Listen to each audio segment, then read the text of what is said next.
Антикоагулантните лекови еноксапарин, надропарин и ривароксабан отсега се достапни во аптеките, со што пациентите ќе имаат полесен пристап до терапијата и значително помали трошоци за лекување. Ова го соопшти директорот во заминување на Фондот за здравствено осигурување и иден министер за здравство Сашо Клековски. Според него, лековите кои досега се обезбедуваа преку постапка за рефундација, сега ќе можат директно да се подигнат во аптеките со рецепт издаден од лекар-специјалист. Наместо досегашните цени од 1160 до 2700 денари, пациентите ќе плаќаат партиципација од 160 до 240 денари, во зависност од дозата и пакувањето. Еден бренд ќе биде достапен без доплата, додека за останатите ќе се плаќа дополнителен износ. Фондот за здравствено осигурување ќе продолжи да врши рефундација на овие два лека во преоден период, заклучно со 15 јули оваа година, со цел пациентите полесно да преминат на новиот начин на обезбедување на терапијата. Истовремено, ривароксабан за прв пат е ставен на позитивната листа на лекови. За најчесто користено пакување од 30 таблети од 10 мг, кое досега чинеше 2228 денари, пациентите отсега ќе плаќаат 160 партиципација и 315 денари доплата, односно вкупно 475 денари. Со тоа заштедата по едно пакување од овој лек изнесува 1752 денари. Клековски најави дека од 1 јануари 2027 година ривароксабан ќе биде достапен само со партиципација, без дополнителна доплата. Посочи дека со намалувањето на референтните цени ќе се остварат заштеди за пациентите и за Фондот за здравствено осигурување. Најави и понатамошно проширување на позитивната листа на лекови.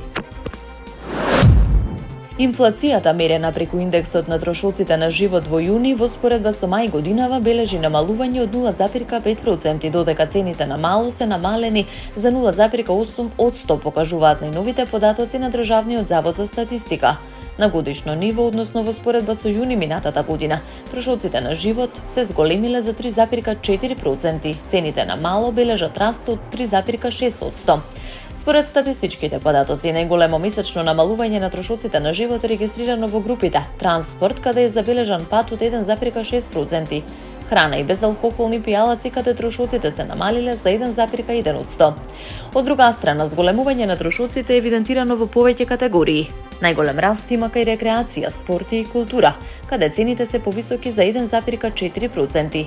Следуваат лична нега, социјална заштита и разновидни стоки и услуги со раст од 0,5%. По куќнина, опрема за домаќинствата и редовно одржување на домаќинствата и ресторани и услуги за сместување, каде трошоците се зголемиле за 0,3%. Благо зголемување е регистрирано и во групите здравствена заштита и информации и комуникации за 0,2%, како и кај облека и обувки, каде растот изнесува 0,1%. Државниот завод за статистика наведува дека цените во групите алкохолни пијалаци, тутун и наркотици, домување, вода, електрична енергија, газ и други горива, услуги за образованието и осигурување и финансиски услуги останале непроменети во однос на претходниот месец. Центарот за управување со кризи информира дека до 13 часот денеска на територија на државата биле регистрирани вкупно 6 пожари на отворен простор, од нив еден пожар се уште е активен, додека 5 се целосно изгаснати. Според информациите од ЦУК, активен е пожарот во атарот на селото Бучин во општина Крушево, каде гори ниска вегетација. Во меѓувреме изгаснати се пожарите кај селото Непроштено во општина Теарце, каде горела ниска вегетација. Во атарот на селото Карбинци во општина Карбинци, каде биле зафатени запалени дрвја, како и пожарот на депонија кај селото Ложани во општина Струга. Локализирани изгаснати се и пожарот кај селото Подгорци во Струшко, каде биле зафатени ниска вегетација и површини со жито, како и пожарот на локалитетот Пармкови ниви во општина Куманово, каде горела ниска вегетација.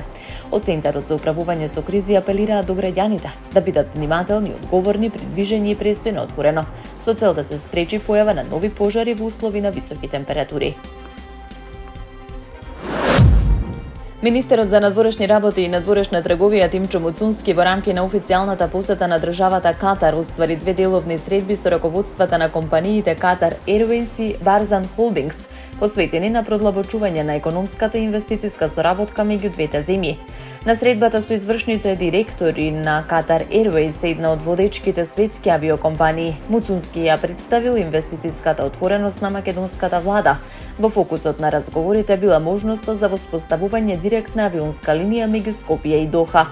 Според Министерството за надворешни работи и надворешна трговија, соговорниците оцениле дека директната авиолинија би придонела за развој на туризмот, зголемување на трговската размена, унапредување на деловните контакти и олеснување на мобилноста на граѓаните, како и за продлабочување на економската и културната соработка. На средбата со Барзан Холдингс биле разгледани можностите за соработка во областа на одбрамбената индустрија и безбедносните технологии, како и за размена на искуства во модернизацијата на одбрамбените капацитети и за екнувањето на институционалната отпорност. Од Министерството информираат дека посетата на Муцунски на Катар е дел од владините активности за привлекување нови странски инвестиции, поттикнување на извозот и на тамошно продлабочување на економската, трговската и билатералната соработка меѓу двете држави. Во Анкара денеска и утре се одржува самитот на Северноатлантската алијанса, на кој Република Македонија ја представува државна делегација предводена од претседателката и врховен командант на армијата Гордана Силјановска-Давкова. Во состав на делегацијата се и министерот за одбрана Владо Мисајловски, министерот за надворешни работи и надворешна трговија Тимчо Муцунски и началникот на генерал-штабот на армијата генерал мајор Сашко Лавчиски. На дводневниот самит главни теми на разговорите се зголемувањето на инвестициите во одбраната, развојот на одбрамбената индустрија и на тамошната поддршка за Украина.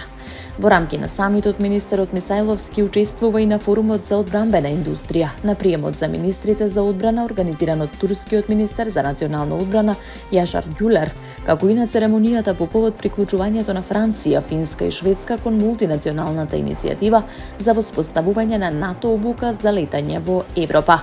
Предвидено е Мисајловски да оствари повеќе билатерални средби со министрите за одбрана на земјите членки на Алијансата. Ќе учествува и на работниот состанок на Северноатлантскиот совет со партнерите од Индо-Пацифичкиот регион – Австралија, Јапонија, Нов Зеланд и Република Кореја. Лидерите на НАТО пред почетокот на самитот во Анкара најавија нови договори за набавка на оружје и воена опрема вредни десетици милиарди долари, испраќајќи порака дека се подготвени да ги зголемат инвестициите во одбраната, како што бараат Соединетите Американски држави. Генералниот секретар на НАТО Марк Руте на форумот за одбрамбена индустрија соопшти дека земјите членки се приклучуваат на нови заеднички иницијативи за набавка на воена опрема, нагласувајќи дека соработката ќе овозможи и побрзо заекнување на одбрамбените капацитети на Алијансата. Меѓу најавените договори се набавка на беспилотни летала за надзор од американската компанија Northrop Grumman, како и купување авиони од шведската компанија Saab. Дополнително САД водат разговори со Германија и други европски земји за заедничко производство на ракети во Европа, со цел да се зголеми производството на оружје потребно за поддршка на Украина. Руте најави дека сојузниците во следните 5 години ќе инвестираат повеќе од 40 милиарди долари во системи за одбрана од беспилотни летала, оценувајќи дека НАТО мора дополнително да ги зајакне своите способности во услови на растечки безбедносни предизвици. Самитот во Анкара се одржува во пресрет на пристигнувањето на американскиот председател Доналд Трамп, кој повторно побара европските сојузници да издвојуваат повеќе средства за сопствената одбрана. На самитот се очекува членките на НАТО да ја потврдат и поддршката за Украина со најава за нов пакет помош во вредност од околу 70 милиарди евра во текот на оваа година. Танкер што пловел во близина на брегот на Оман денеска бил погоден со ракета во Ормускиот теснец, пошто избувнал пожар на бродот, соопшти Центарот за поморски трговски операции на Обединетото кралство. Според британските поморски власти, ракетата ја погодила левата страна на танкерот додека пловел кон Оманскиот залив. За сега нема информации за жртви, ниту е пријавено загадување на животната средина. Иранските државни медиуми, повикувајќи се на неименувани извори, тврдат дека станува збор за танкер со течен природен газ кој наводно ги игнорирал предупредувањата на иранските власти. Сепак, Техеран официјално не презеде одговорност за нападот. Во меѓувреме, заедничкиот поморски информативен центар, поддржан од американската морнарица, соопшти дека пловниот коридор долж брегот на Оман останува отворен и безбеден за меѓународниот поморски сообраќај. Инцидентот се случува во период на зголемени тензии меѓу Иран и Соединетите Американски држави. Преговорите за повторно отворање на Ормускиот теснец, иранската нуклеарна програма и прекин на конфликтот се одложени, додека американскиот председател Доналд Трамп повторно порача дека Иран мора да постигне договор, во спротивно ќе се соочи со нови последици. Ормускиот теснец инаку представува една од најважните светски поморски рути преку која вообичаено поминува околу 1/5 од глобалната трговија со нафта и природен газ.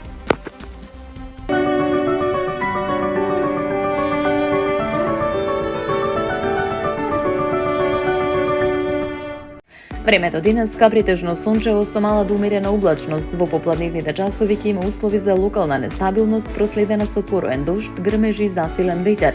Ќе дува слаб до умерен ветер од северозападен правец. Утринските температури ќе се движат од 8 до 19 степени. Дневните ќе достигнат од 28 до 36 степени Целзиусови.